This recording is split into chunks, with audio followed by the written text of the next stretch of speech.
This is Jet with Pop Austin Media, and I got Richard Samuel in the building, the man who is behind Rich's art. How's life, my guy? Man, it's amazing. Absolutely amazing. 22 has started off on a blast, man. That's great. How did it start for you? Elaborate just on that a little bit. So I got Rich's Art Gallery, and we have a American History art exhibition that's going on next week. Awesome. And almost so many different news platforms, and people are picking it up, and we have so many amazing artists that are going to be displayed.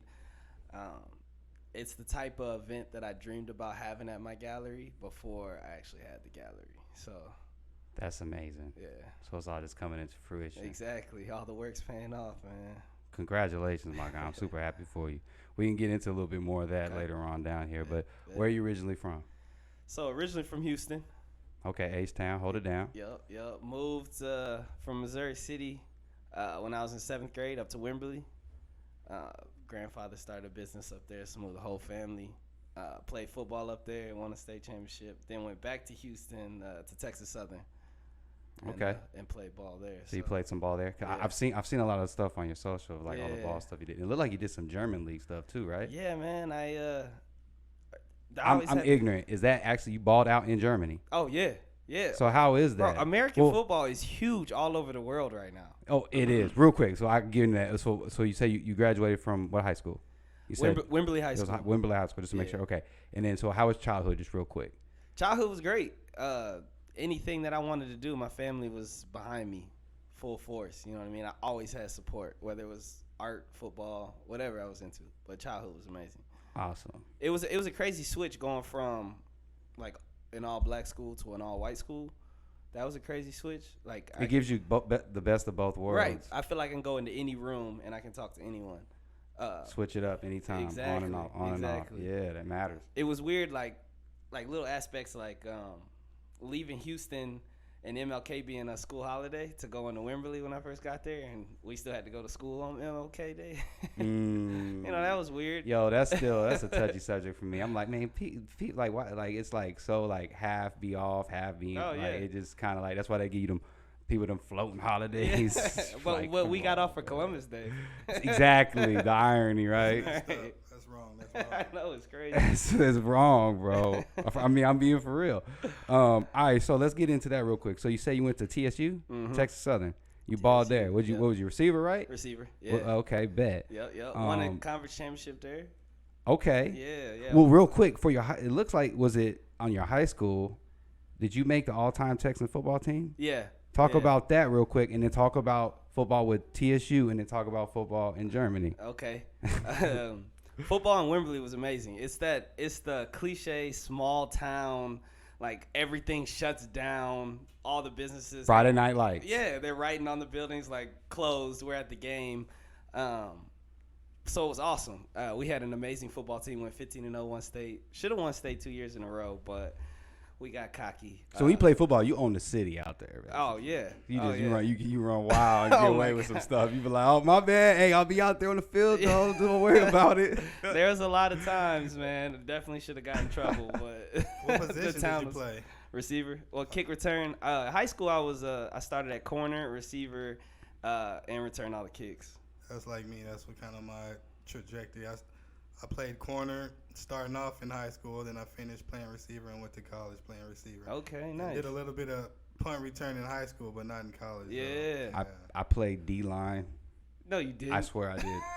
I was a dog. I got it. I played you was in the trenches. I played D-N, and then when I went to college for a split time and played, I was fullback. Oh. So, yeah. Okay. I was a little heavier, so I could hold, I got big legs. But anyway. You about that football life for real. Oh, yeah, I was good. Yeah. But eventually I was like, I'm cleaning bang too much. I need to stop because, these boys is big eventually when you get to the college level. In high school, too, though. Yeah, man. So okay, you got that going. So congrats on that. That's dope. Not everybody just gets that. Oh, and especially in them small towns. Yeah. Football is a religion, like you say. So they're not just gonna just do that just to be like, I'm gonna give this to this guy. No, they gotta really mess with you. You gotta earn it. And I'm not gonna lie. It's in Texas. You said right? Yeah.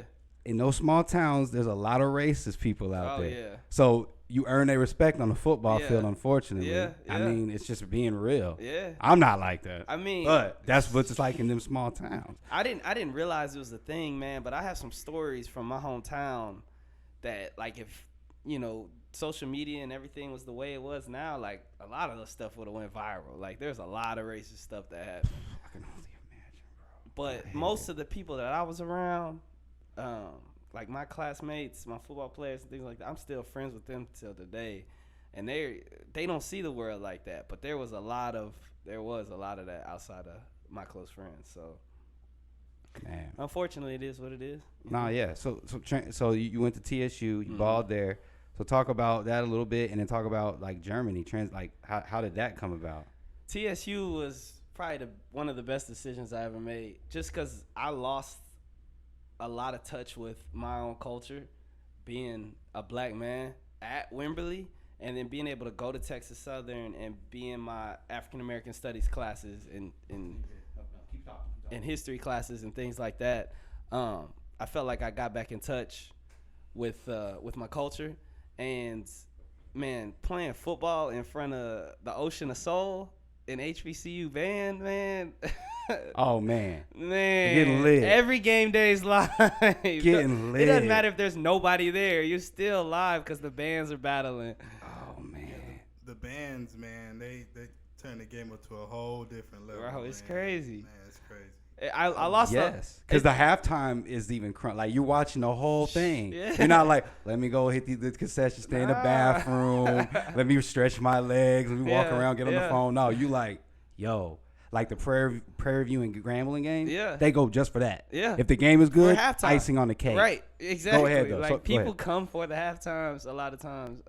It wasn't that way with us because we were really good. We was winning games. But TSU usually does. They got solid. yeah, And I'm not saying they're off the chain, but they got solid people there. Oh yeah, our other sports are doing really well right now. Our football team's kind of been hurting.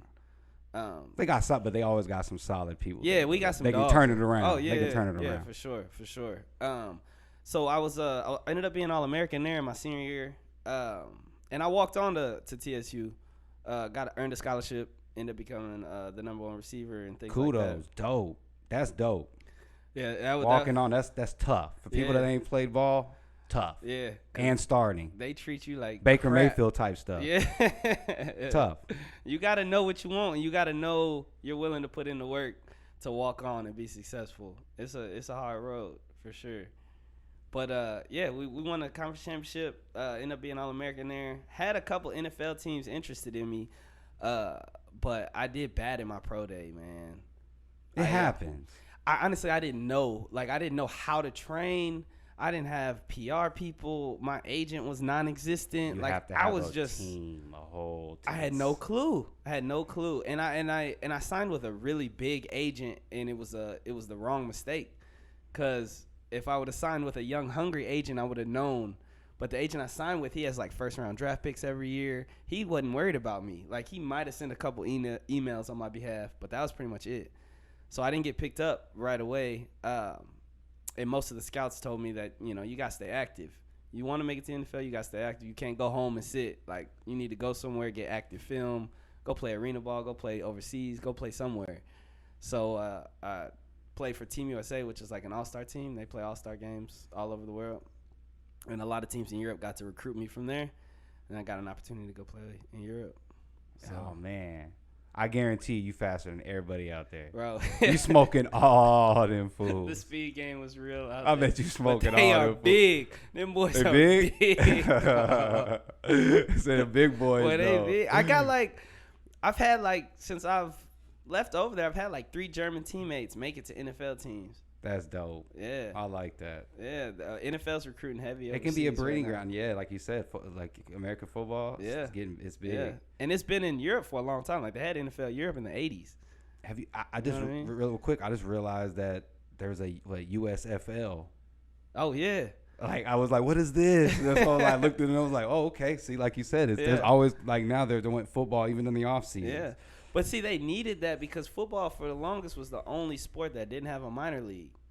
Like, every sport you could think of has minor leagues Basketball and has farming a G leagues. League, Exactly. farm leagues. Football's Yeah. the only one. They need to have one. Granted, I think I know why, because like the shelf life, Yeah. you got to get in and go. And that's why a lot of those Alabama guys, when they go, it's like they're by the time they get in there, they're just like they're used up. It's true, shelf life, but it's also the NFL enjoys the monopoly that it has right now. Oh, exactly. They're gonna milk it. Oh yeah, they're enjoying it. Like they didn't help out with any of the XFL stuff that was going on, even though that was a great league. Mm-hmm. The NBA teams or MLB teams, they help fund those smaller teams so they can farm players up. The NFL's like, nah, we'll take all the. This is ours. Heck yeah. One more last football thing, and then we're gonna go on to art. All right. Football Super Bowl predictions. The GOAT's out. It hurt me, but I'm going to Rams. Man, Rams Chief. Rams winning. this is hard for me to talk about. I'm a huge Packers fan. Oh yeah, you're hurting. My hurt was 2 weeks ago when we lost the Cowboys. I'm good. We got it over with. I already knew it was gonna happen. Same team. But real quick. I would like to see Rams win. I have a lot of respect for Matthew Stafford, especially being a Packers fan, and we beat up on him his whole career, and he's a really good quarterback. So I'd like to see the Rams win. Yeah, I think they might be the favorite right now too. That's what I'm thinking. So Just say they got a whole team. But if Kansas City is on a good night, oh yeah, you can't look. Mahomes is a bad man. You saw that last month. That's crazy. Oh man. One more football question. How do you feel about? Like the HBCUs, just what Deion Sanders is doing. Huge. Yes. Jackson. All the kids go HBCUs. And then like his son just got they announced today he just landed a big deal with Gatorade. I don't know how much money it is, but it's like a huge deal. So how do you feel about HBCUs now getting the love finally? I guess Deion Sanders kind of shine light on it. Yeah, but I how do you feel appreciate about that. I appreciate that so much. We used to talk back in school about that. When I was at Texas Southern, that all the kids should go there. Let's get HBCUs back to where they used to be. I mean, Rice, Walter Payton, Steve McNair, all those kids came from HBCUs, you know what I mean? So, having the kids, like, put the money back into those black colleges, because you're 5 stars, y'all can all go there. And all those games. And football makes money. Yeah, it's going to make money wherever y'all go, you know what I mean? And you want to do something that can stand for generations or give you a legacy, that'd be something. Like, I wish I had that type of notoriety in high school, and I would have loved to just go to an HBCU. It feels good. Change the status quo, man. Yeah, you can ball out, and then at the same time, you can contribute. Exactly. So it's like, yo, why not? They going to find you wherever you ball. Yes. You know what I'm saying? You don't have to go to Alabama to get to the NFL. If you can ball, they will find you. They will find you, exactly. Yeah. I've seen these small, like, Florida schools get, number 1 overall picks. Exactly. And you're like, whoa, where did this dude come from? Yeah. But it didn't matter. It's like he just balled. Yeah. And sometimes it can be to your advantage because they don't get all those talent, and then you can just go crazy. Get all the resources. Yeah, might as well. You can just rack up, stat pad, do what you do. Yeah. All right, so what got you into art? Or have you always been in art? Yeah, so I've been doing art my entire life. I've been art competitions and just painting and drawing comic books and soft pastels my entire life. I love comic books too. So yeah, man, that's essentially how it started, is just drawing comic book characters. But eventually, my mom started buying me paint supplies and things like that, and so I started painting. But art's been there my whole life. Okay, so what age though? Do you remember? Oh man, you can think just range like 7 to 10 probably. As long as I can remember, I've been trying to draw. So you was probably like a youngling, and you just doing it second nature your probably whole life. 3 or 4, yeah. What's your inspirations? Like, is it like certain like maybe entertainment musicians, or is it like is there any like what is it? I'm gonna sound crazy. Is Basquiat one of them? Isn't Basquiat he paints, don't he? Yeah. Or he's not here. Yeah, he's R.I.P. Yeah, I know. But one of the best painters. He did it though. Yeah, I know he's not here, but okay. From From New York, you know what I mean. I have an awesome Basquiat painting in my gallery right now. Oh, dope. Yeah, he's a huge.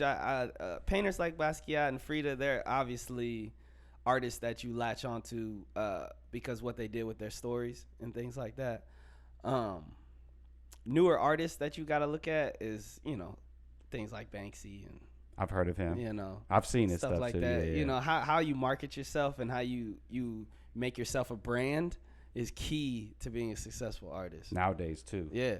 And with social media and everything, like, you don't have to be a starving artist anymore. There's so many ways to present your art and get it in front of people and to make money off your art, So you don't have to, like, they have the starving artist saying, you want to be an artist, you're not gonna make money till you die. Oh yeah, exactly. That's false. That is old ideology. Man. He said you can make it work because, like I said, there's paintings that go for crazy, and then like I've seen something like that was so much. I'm like, I'm not mad at him for doing it, but that's like a dot with two this and that. Like what the? Yeah. I mean, I'm not hating, but they're the one like. Your stuff is intricate. Thank you. I'm not just saying that. Like your stuff is intricate. I appreciate it, bro.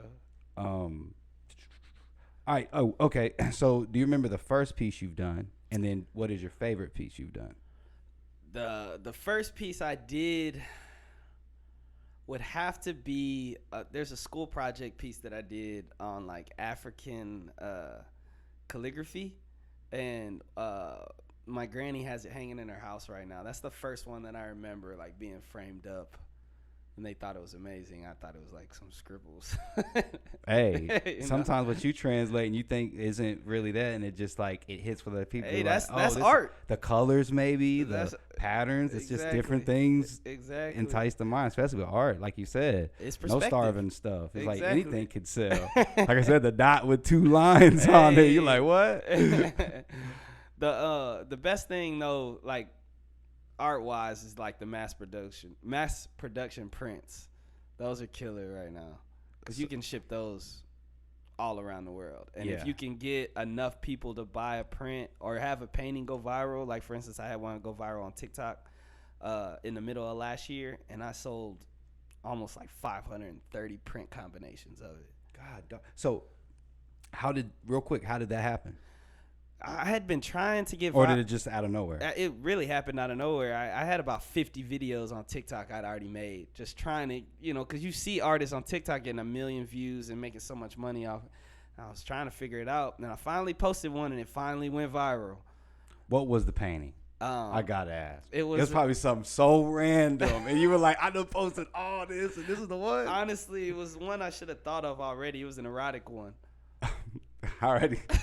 You sex sales, man. Bruh, I should have known.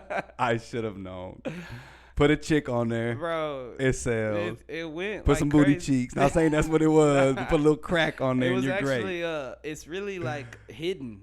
So you can kind of tell it's a person laying there, but all you really see is a hand, and it's a rose, and it looks like the girl's finger in the rose. See, that's all they care. See, like what does Disney do that stuff all the time? You look at the background, stuff, you're like, that's a penis. Like, come on, man. Oh my gosh, that is crazy. So, when did you start the Rich's Art Gallery? I opened up Rich's Art Gallery. I got the keys May 12th. My grand opening was June 12th of last year. Congratulations. How was that feeling real quick? Man, was it surreal? It gotta be surreal. Wow, it was awesome. It was amazing.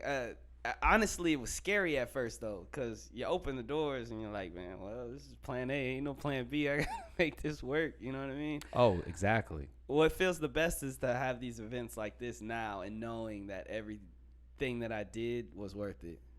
Exactly. Yeah. You know what I mean, because there's gonna be some hardships, like you said before the interview. Like it's rough. True. Anything's rough if you really want it, because you're not just gonna get it handed to you. Yeah. A lot of the time, there's only like 10%, like a 5%er that will get it handed. to you. True. So it's like it's gonna be rough. Yeah. Anything in life worth having is gonna take a sacrifice, man. Exactly. So I could be incorrect. Part of the art gallery, and I don't know if it's something separate, it looks like you do like workshops. Do you do workshops as well at the gallery? Yeah, so I teach watercolor classes. That's okay. Out of the gallery. That was something that I started before I had the gallery, and I always paid to have my classes in a space. So I knew if I had the gallery, I at least had one, solid income that I could have in that space that was going to be, repetitive. Well, it's like your own, what's the name of that? It's a C word. Trying to ask him. I don't know if he knows or not, but I forgot what it's called. But it's like almost not a conglomerate, but you have everything in house, everything together. Yeah, so might as well. You got the space for it. Exactly. I like that. Last question, and then we'll plug the Rich's Art and all that good stuff in the socials. What do you think about Austin? I love Austin. It's changing. And I never run from change. I liked the old Austin, the old hippie live music everywhere Austin, but I also like this influx of deep pockets in Austin and entrepreneurship that's going on right now. But both of those, like, I feel like Austin is both of those combined right now, which creates like a perfect city. Like you can experience a lot of culture and art and make money with it at the same time, which is a perfect storm for, you know, an entrepreneur.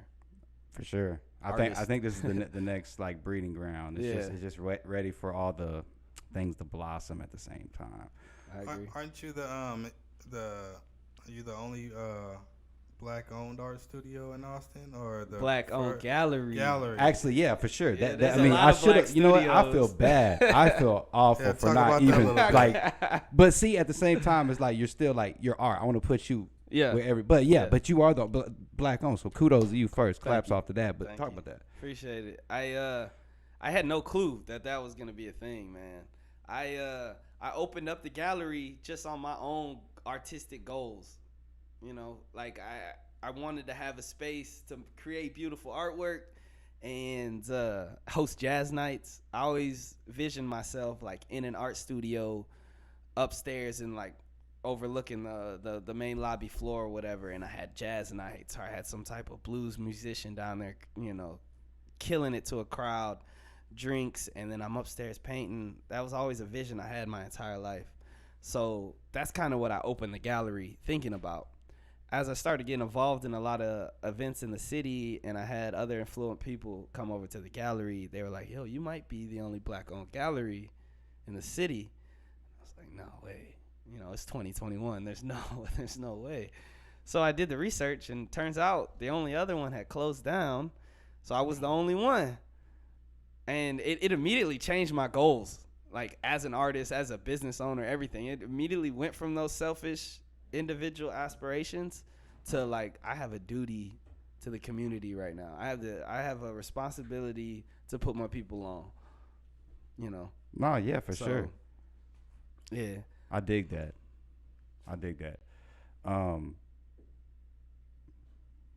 Everything good? Real quick, just you can sum this up quickly. You don't gotta. Favorite thing and then least favorite thing of Austin. Oh, favorite thing about Austin? Probably tacos. The tacos, they being barbecue.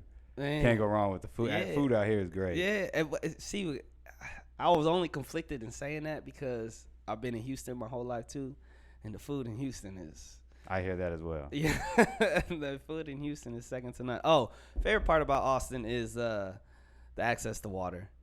Access to water, yeah, like the lakes. Lady Bird, like being able to go to the rivers and it does lakes. have pretty views. Like, yeah, I appreciate that. Okay, and then least favorite thing. Least favorite thing. I mean, we need more black people. That's for damn. I think it's pretty diverse though now. Like I feel you though, but I think it's kind of like spread. Yeah. It's not, of course. It's like there's got, you know, but I think it's. I would say my least favorite thing about Austin right now is. That's funny. Is people are like pretentious, man. Like a lot of people are moving here with, I guess, deep pocketbooks or whatever, and they kind of like they don't have the Southern hospitality that Texans usually come with. You know what I mean? They, you know, you let people in, they don't wave. You know, you open the door, they don't say nothing. People don't say excuse me. It's a melting pot now. You know, yeah. People come from Cali, people come from New York, people coming from the. But the thing is though, like a lot of those people are still new. Give them time. The weather makes them adapt. Yeah. Because when they're in the cold weather, they're automatically they're just angry. Yeah. So when they come down there, they're angry. But then when they feel that they like a good year goes, they're like, it's sunny. It's like I can calm down. Okay, a little I can bit. be nice now. Yeah. And then there, you know, there's no taxis to go everywhere. So you know it happens. And in Cali, I don't know, maybe it's just too expensive. And then they come out here, and it's like, okay, it's less expensive. I ain't gotta be mad. I think it's just some of those things. Tacos ain't $20 anymore. Yeah, man. But yeah, that is true though. Yeah. Just a melting pot. Plug the store again. Not store. Sorry. Gallery. Plug the art gallery again. So Rich's Art Gallery. Where is it at? Where East can we 6th find you Street, man, right downtown. Like a couple blocks away from Lazarus Brewing and all that. Smack dab in the spot where you need to be usually in Austin. So that's a great spot to be at. Congrats on that. 2511 East 6th Street. That's the address. Exactly. It's Rich's Art on all the socials. What's the hours of We're operation? 12 to 8 during the week, and then weekends it kind of ranges depending on what type of art activities going on. But yeah, we're open. Plug the event. Oh, Or the week stuff that you got going on. Next week we have the opening reception for the American History Art Exhibit, which is an art exhibit dedicated to Black art and the Black history that helped shape America. So we got 19 artists. We got about 30 works that are gonna go up. They'll be up all month for Black History Month, and yeah, come buy some of that art. Support the artists. You're gonna learn. I can guarantee you're gonna learn more about that than you've learned in school. You're gonna learn about the real history. Let's There's go. a lot of stuff that ain't out there. So and I we love have that. a performance that's gonna be at the opening gallery, and a speaker that's gonna speak on some Black history things. So you might come there and learn some things. Awesome. Where can we find you on the socials, my guy? Rich's Art, RICHESART, TikTok, Instagram, Facebook. And then website. how can you buy some of your art too besides the art gallery? Everything's online. Obviously, the best is come to the gallery. But if people can't- are out in Timbuktu, where Exactly. can they get it from? Was it If you're richesart.com? If you're in Timbuktu, catch a plane, come to the gallery. Yeah, there you go. He said it's gonna be well worth it. Yeah. Nah, my website. It's Rich's Art, www.richesart.com. RICHESART. I like it. Should be good. Might be just a little damp here, a little damp. But here's a goodie bag, and then swag bag. it's got the stuff that you've made, which is even more beautiful. That's live. I love the stuff gallery that you picture got. on there. And then on the back, we have to represent because Let's go. we're all about the movement. Look on the back. We're all about the Yo, movement. BLM, let's get it. And then you got you some swag in there. Right, man. We got T-shirts, Pop Austin swag. Yes, sir. Man, Let's it's go. great having you Appreciate it, by. I boys. like what you're doing out here. Keep Thanks, it up. man. Keep the movement Thanks. going. Keep the great inspiring stuff you're doing. I like what you're doing for like Black history. That's great because they Thanks, need to bro. learn the real stuff. Because there's stuff that I've learned from like movie or like shows Yeah. that I've been like, that happened. Yeah. God, dang, another. Gosh, they just cover stuff Yeah, up. we don't get the real So stories. do it. And then, like I man. said, like you're still you're the only Black-owned gallery, but you're an art gallery. Yeah. Still at Yeah. the end of the day, Yeah. we don't True. box you, but Yeah. Yeah. 100%. best of both worlds. 100%. No, when we have normal exhibitions, we have all kinds of artists in there. But it's good Yeah. to still what you doing though, Yeah. like what I'm saying, Black history and even not Black history, like all year, like Yeah. why a month, the Yeah. whole year. Oh Let's yeah, do we it. Let's celebrate. get You it. come into Richard's Art, we're gonna celebrate that. Yes, Just let's to go let you every know. year. So, Well, this is my man Richard Samuel. I'm not gonna get it wrong like they did on his the all-time Texas football Oh, yeah. team. I saw that real quick. They got your name Samuel's wrong. they always, man. Since I grew up there, they've been putting the S on my name. I'm like, yo, you done know me my whole life. Take the S off. Well, it's great having you by. Go to his art gallery. Get his pieces that he makes. They're great. His art pieces. It's great having you by, man. This is Jet. I'm with Pop Austin Media, and I'm signing out. Appreciate it, y'all.